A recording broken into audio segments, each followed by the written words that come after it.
3 femmes condamnées pour des crimes graves furent envoyées sur une île isolée, peuplée uniquement d'autres prisonniers. L'île était entourée par la mer. Impossible de s'échapper. Il n'y avait presque aucune règle claire, et l'autorité semblait lointaine. Pourtant, l'île était riche en ressources naturelles.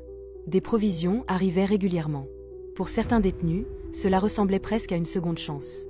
Mais pour les 3 femmes nouvellement arrivées, la réalité était bien plus complexe. Elles se retrouvèrent en minorité, au milieu d'un groupe déjà organisé. Elles ne recevaient aucun traitement particulier. Le jour, elles travaillaient dur, comme tous les autres. La nuit, elles restaient sur leur garde, conscientes des tensions qui régnaient. Avec le temps, certains détenus commencèrent à les considérer comme des symboles de pouvoir plutôt que comme des personnes. Une fois les besoins essentiels satisfaits, des rivalités éclatèrent entre les prisonniers. Chacun voulait prouver qu'il détenait plus d'influence que les autres. Dans cet environnement tendu, seule la loi du plus stratégique semblait compter. Des affrontements éclatèrent, et plusieurs détenus furent écartés du groupe dominant. Sur les 60 prisonniers initiaux, il n'en resta que 30 au cœur de l'organisation principale. Ils formèrent un clan dirigé par 2 frères surnommés Black et White.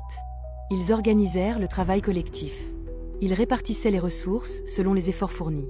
Au début, ce système semblait maintenir une forme d'ordre sur l'île. Mais très vite, le véritable caractère des 2 frères apparut.